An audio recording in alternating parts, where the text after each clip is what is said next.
Hello everyone, hope आप लोग अच्छे हैं। Welcome to Mamta classes. चलिए आज हम लोग नया टॉपिक पढ़ते हैं और वो टॉपिक है एडजस्टमेंट ऑफ कैपिटल्स। रिटायरमेंट के बाद जो कंटिन्यूइंग पार्टनर्स हैं वो डिसाइड करते हैं कि उनके कैपिटल को एडजस्ट किया जाए और इसको एडजस्ट करने का बेसिस होता है न्यू प्रॉफिट शेयरिंग रेशियो। तो दे डिसाइड कि रिटायरमेंट के बाद फर्म का टोटल कैपिटल कितना होना चाहिए और वो जो कैपिटल होगा फर्म का वो न्यू प्रॉफिट शेयरिंग रेशियो के अकॉर्डिंग में होगा। पहला ऑप्शन है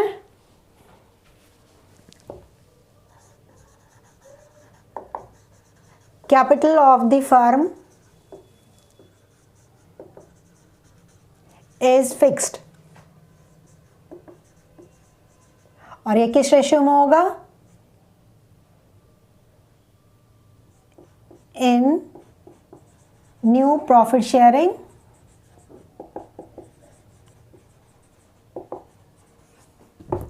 रेशियो। मान लीजिए फिक्स कर दिया कि रिटायरमेंट के बाद फर्म का टोटल कैपिटल 10 लाख रखना है, सपोज कर रहे हैं, और कंटिन्यूइंग पार्टनर्स दो हैं ए एंड बी और इनका न्यू रेशियो है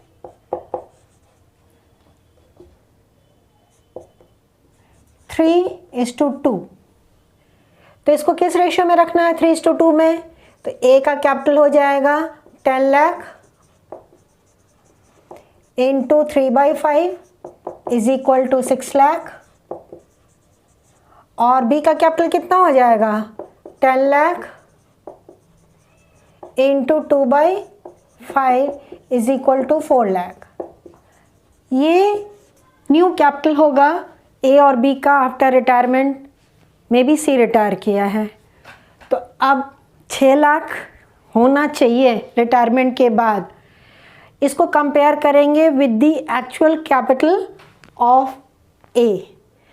ये कैसे पता चलेगा? कैपिटल अकाउंट तो पार्टनर्स का बनाएंगे ना, तो उसके बेसिस पे पता चल जाएगा कि ए का कैपिटल फ़िलहाल कितना है।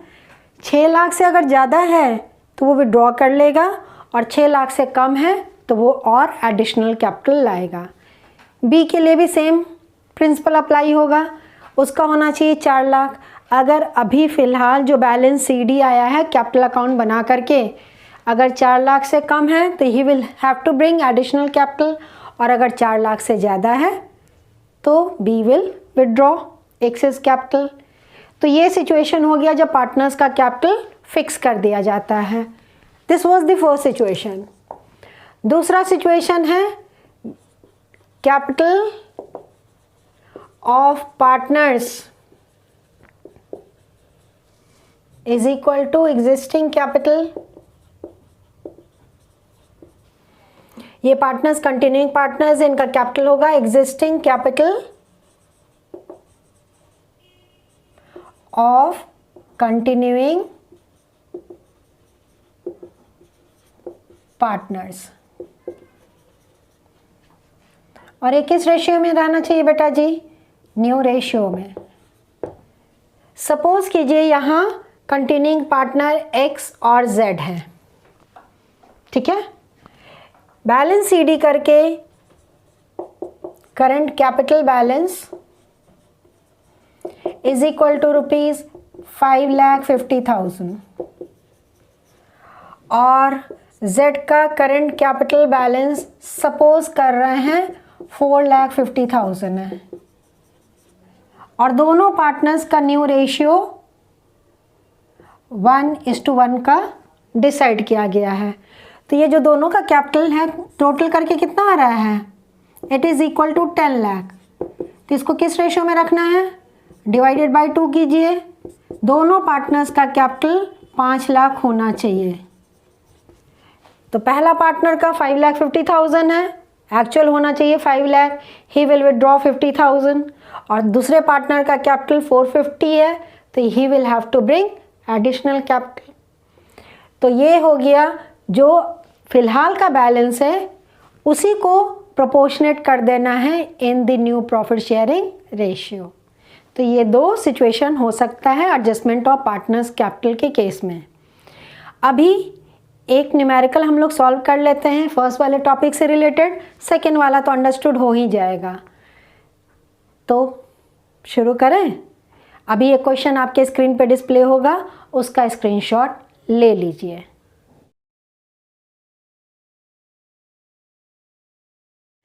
Let's start with the question.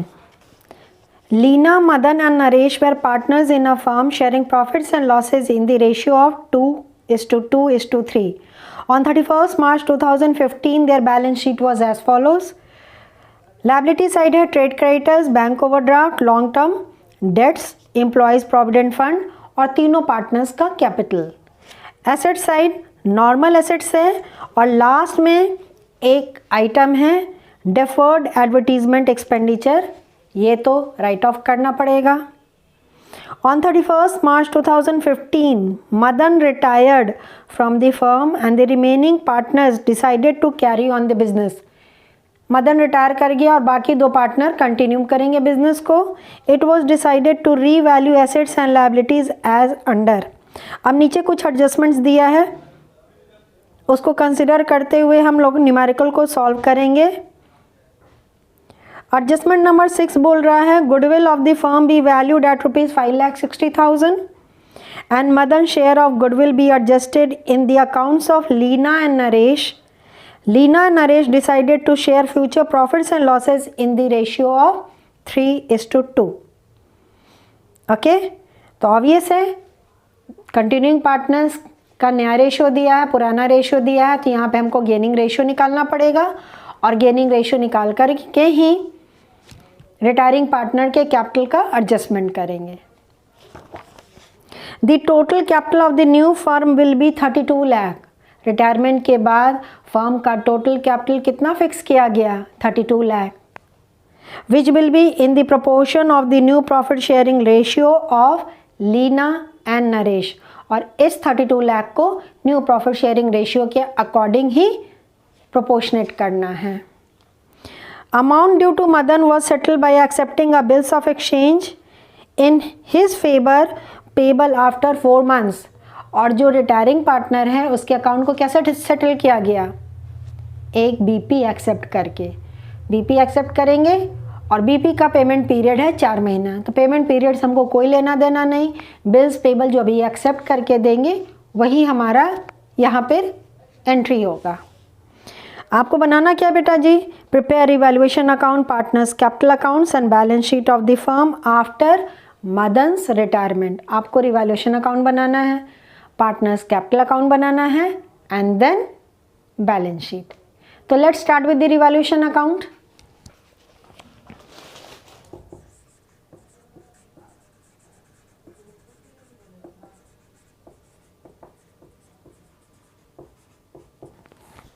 पहला एडजस्टमेंट बोल रहा है रिवैल्यूएशन से ही रिलेटेड है।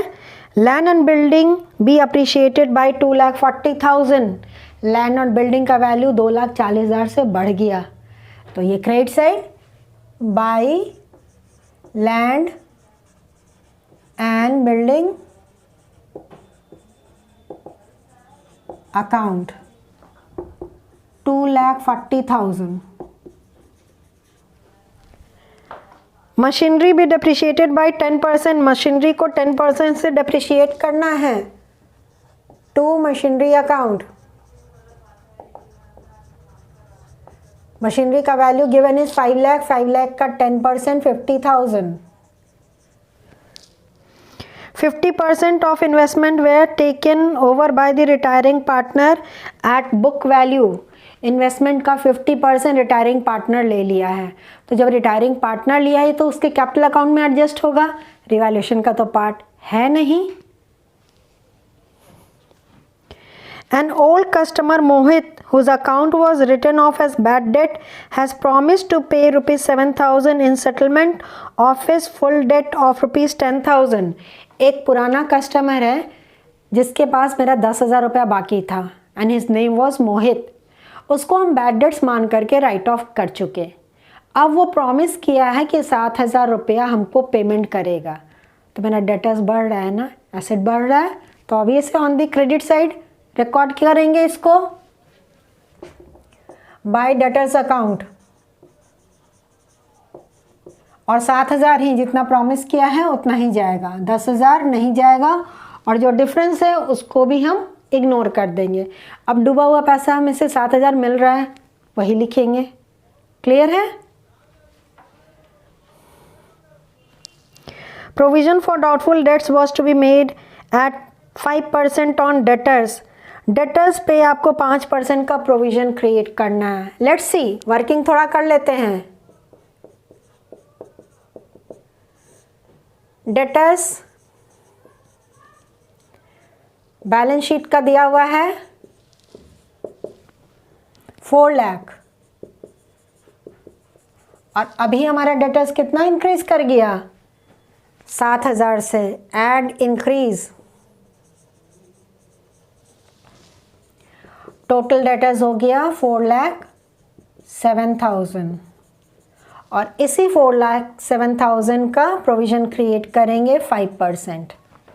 नॉर्मली फ्लो में हम क्या करेंगे, सिर्फ 4 लाख पे 5% का प्रोविजन कैलकुलेट कर लेंगे, लेकिन जो डेटर्स आया है इस पे भी तो प्रोविजन क्रिएट करना पड़ेगा ना बेटा जी, तो इसको मत भूलिएगा, इसको भी इंक्लूड करके कैलकुलेट करेंगे। कट करिए। 20,350 rupees to provision for doubtful debts, 20,350 rupees. Closing stock will be valued at market price, which is rupees 1 lakh less than the book value. Closing stock को market price पे value करना है, और ये current book value से 1 लाख रुपया कम है, तो this is loss for the business. तो जो लॉस है debit side, to stock 1 lakh, this is closing.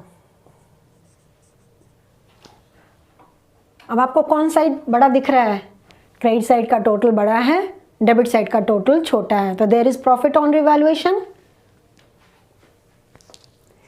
To profit transferred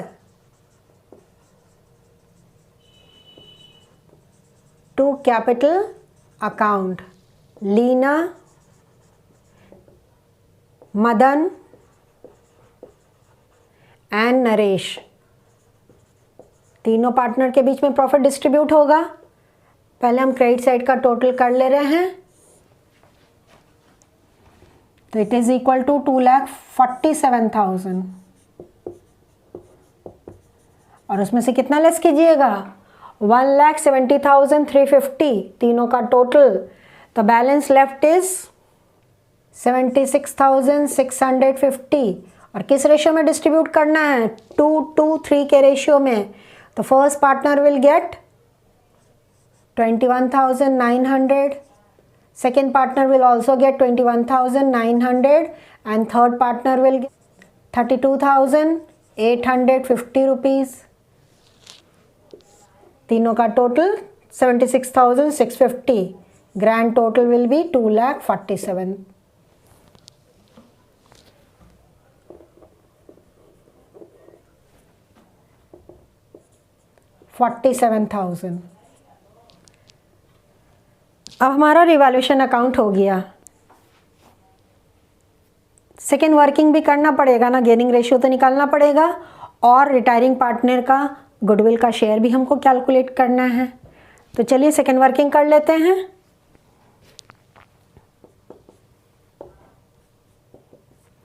calculation of gaining ratio.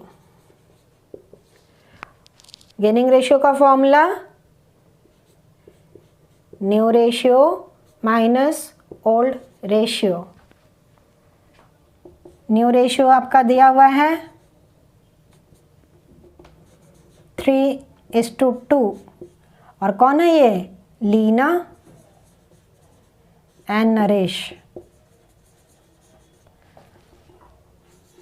Old ratio was 2:2:3, Leena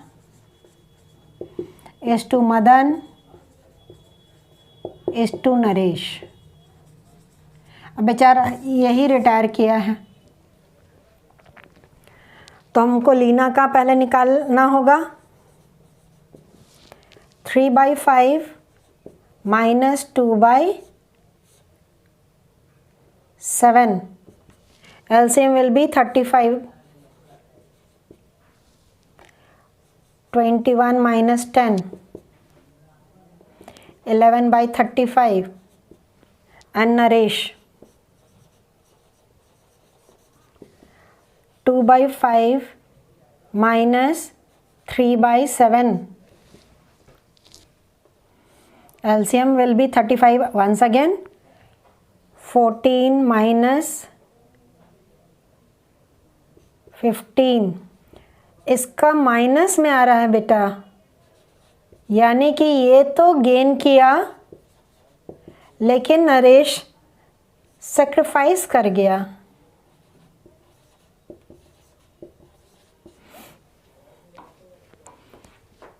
we all know कि अगर माइनस में आ जाता है यानी कि नेगेटिव में फ्रैक्शन आता है तो ये ठीक उल्टा हो जाता है। हम लोग यहाँ गेनिंग रेशियो का फॉर्मूला यूज़ कर रहे थे, तो इट मीन्स कि Naresh has sacrificed and only Leena has gained.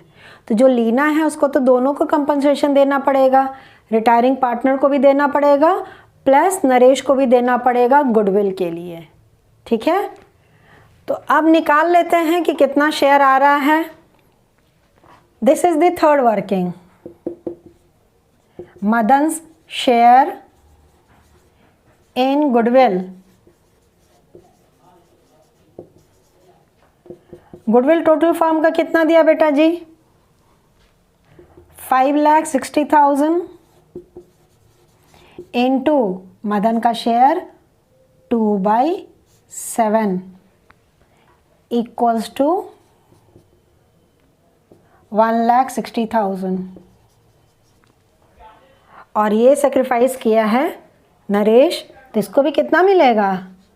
5,60,000 into 1/35, 16,000। तो जर्नल एंट्री क्या होगा? यहाँ जर्नल एंट्री लिख दें, Leena's capital account debit to मदन्स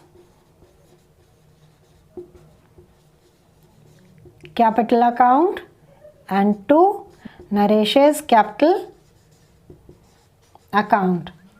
Madan में जाएगा 1,60,000 क्रेडिट हुआ, नरेश में 16,000 और दोनों का टोटल करके 1,76,000 लीना के कैपिटल अकाउंट में डेबिट करना होगा।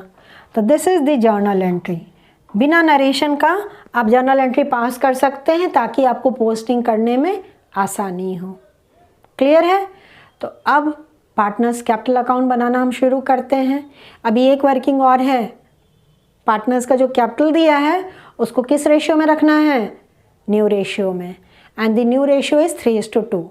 Total capital of the firm after retirement is 32 lakh. चलिए एक वर्किंग हम यहाँ कर ही दे रहे हैं, सारा वर्किंग एक साथ होगा। Total capital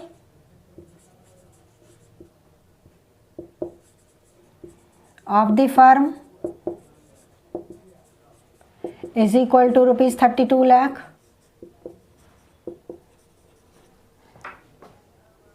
in the ratio of 3:2. Therefore, Lina's capital, new capital rather, 32 lakh into 3/5, 19,20,000। और मदन तो रिटायर कर गया, नरेशेस कैपिटल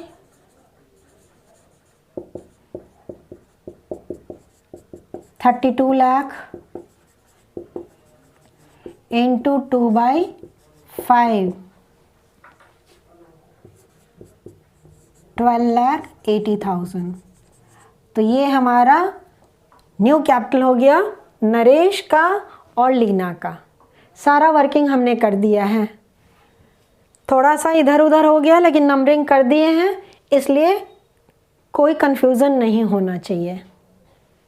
अब पार्टनर्स कैपिटल अकाउंट हम बनाते हैं। Let's start with the opening balance. 12,50,000, 8 lakh और 10,50,000। By balance BD 12,50,000, 8 lakh, 10,50,000। Next item, balance sheet में देखिए कोई भी लायबिलिटी साइड डिस्ट्रीब्यूट करने वाला आइटम नहीं है। रिवैल्यूएशन का जो प्रॉफिट आया था वो बांट दे रहे हैं। By revaluation account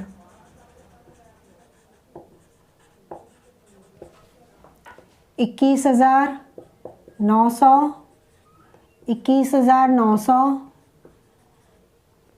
32,850। To deferred advertisement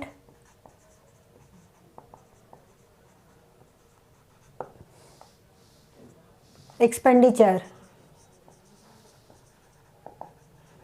balance sheet में लास्ट आइटम दिया है ना, उसको राइट ऑफ कर दे रहे हैं। Total amount given is 1 lakh. 2:3 के रेशियो में बांटना है। 28,571, 28,571 और थर्ड पार्टनर में 42,858। अब जो रिटायरिंग पार्टनर को मिला है और नरेश को जो मिला है गुडविल का शेयर, वो लिख दे रहे हैं। By Leena's capital account. Madan में क्रेडिट होगा 1,60,000 और नरेश में क्रेडिट हुआ 16,000। लीना में तो डेबिट हो जाएगा। To Madan's capital account 1,60,000। इस जर्नल एंट्री के बेसिस पे लीना के कैपिटल अकाउंट को डेबिट किए to Madan's capital account and to Naresh's capital account. To Naresh's capital account 16,000। Retiring partner को इन्वेस्टमेंट का 50% मिला था, तो किस साइड जाएगा? Debit side. As per journal entry retiring partners capital account debit to investments account. जैसे कैश देते हैं या बैंक से पेमेंट करते हैं तो वहाँ क्या करते हैं? Retiring partners capital account debit to cash या बैंक अकाउंट। तो यहाँ कैश बैंक ना दे करके इन्वेस्टमेंट्स दिए हैं, तो to investments account.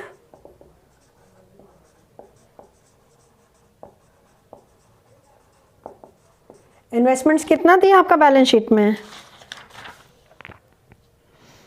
2 lakh. 2 lakh का 50% 1 लाख। और बाकी के लिए bills payable, to bills payable account, ये बैलेंसिंग फिगर।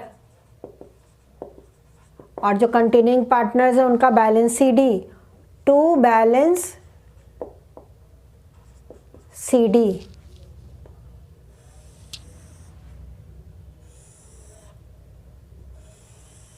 क्रेडिट साइड का टोटल कर लीजिए।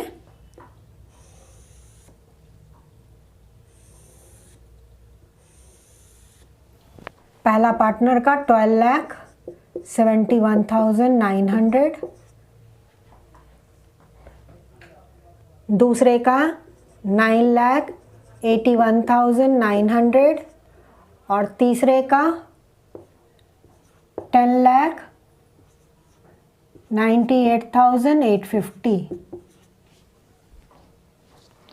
सबसे पहले BP निकाल लेते हैं। 9,81,900 में से कितना लेस कीजिएगा?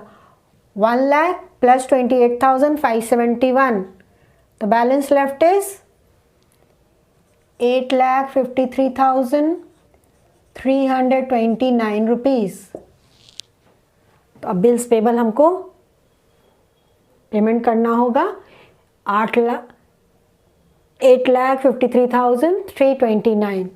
इन दोनों का बैलेंस सीडी लाइए, टोटल अमाउंट में से ये तीनों को लेस कर दीजिए ऐड करके, ये टोटल अमाउंट में से इन तीनों को ऐड करके लेस कर दीजिए 10,67,329 रुपीज़। और नरेश का 10,98,850 माइनस 48,858 रुपीज़, तो 10,55,992। ग्रैंड टोटल तो जो राइट साइड लिखे हैं वही होगा।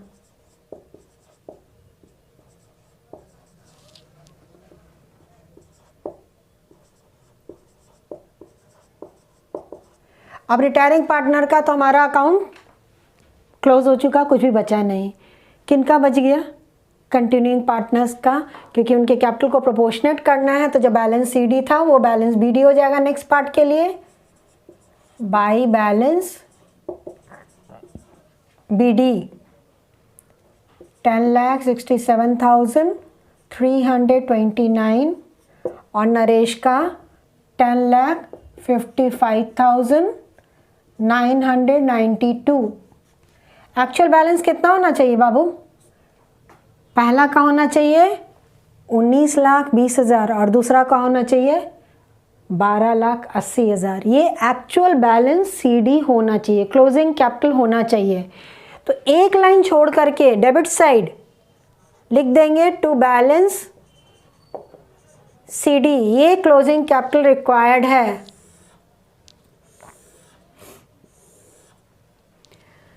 तो लीना का होना चाहिए 19,20,000 और नरेश का होना चाहिए 12,80,000। अब देखिए एक्चुअल में कितना है इसका, तो 10,67,329 ही है, यानी कि कम है। तो 19,20,000 में से इसको लेस कर दीजिए, जो बैलेंस बचा वही वो अमाउंट लाएगा। बैलेंस शीट में बैंक वर्ड यूज़ किया तो हम भी बैंक यूज़ करेंगे, by bank account. Grand total कर दे रहे हैं ताकि आपको घटाने में आसानी हो जाए। टोटल कितना होना चाहिए? 19,20,000 लीना का और 12,80,000 नरेश का, यानी कि दोनों पार्टनर को घर से लाना पड़ेगा additional capital.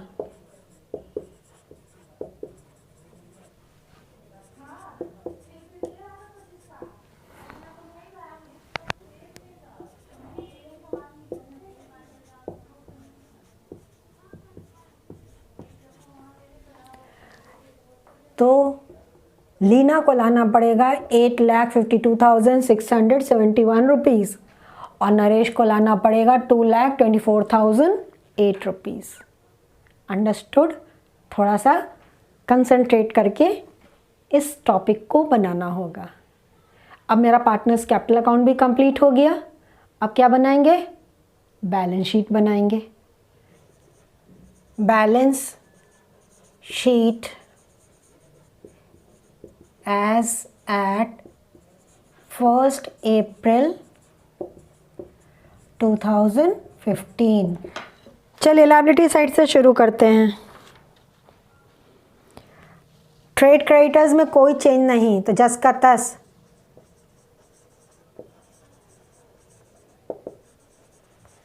It is equal to 1,60,000। Bank overdraft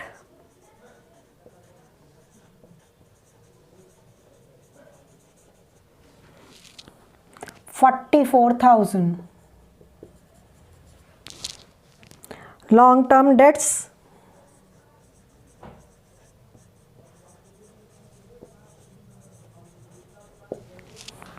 4 lakh. Employees provident fund,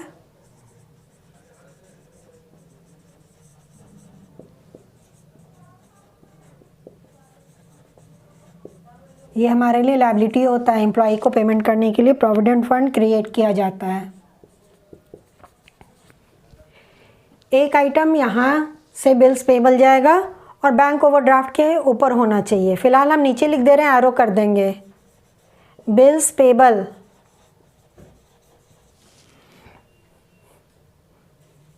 ₹8,53,329। अब ये यहाँ पे जाना चाहिए, तो इसको एरो करके हमने ऊपर इंडिकेट कर दिया है। पार्टनर्स कैपिटल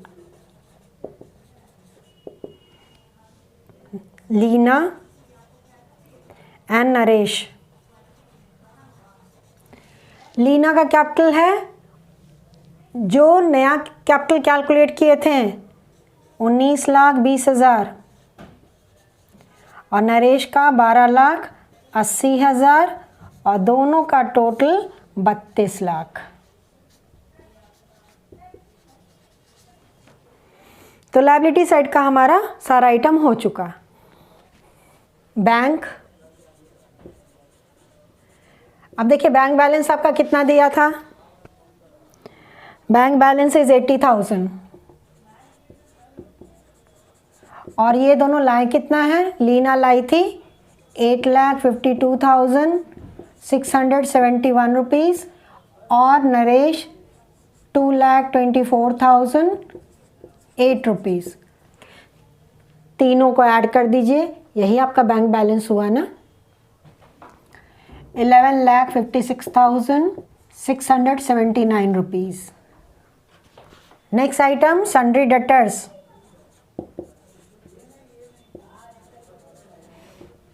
₹4,07,000 एडिशनल डेटर्स जोड़ करके less provision for doubtful dates 5% create किए थे ना, 20,350 लेस करके बाहर लाइए, 3,86,650 rupees. Stock market value 1 lakh से घट गया था, रादर क्लोजिंग स्टॉक लिखिए,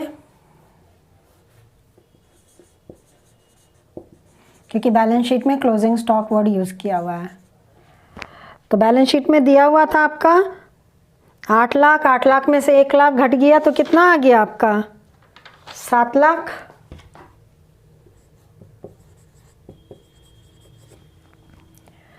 next investments,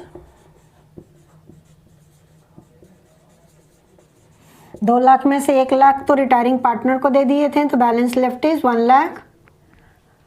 furniture no change, तो फर्नीचर आपका जस्ट का तस 7 lakh.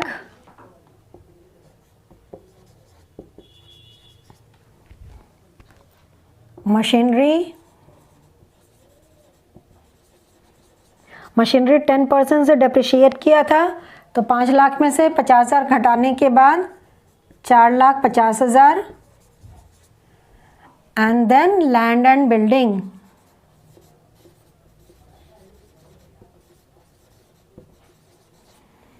Land and building 10 lakh दिया हुआ था, 2,40,000 से बढ़ गया मेरा लैंड एंड बिल्डिंग, तो हमारा लैंड एंड बिल्डिंग का वैल्यू 12,40,000। सारा एसेट्स मेरा रिकॉर्ड हो चुका। अब ग्रैंड टोटल कर दीजिए दोनों साइड, 47,33,329 रुपीज़।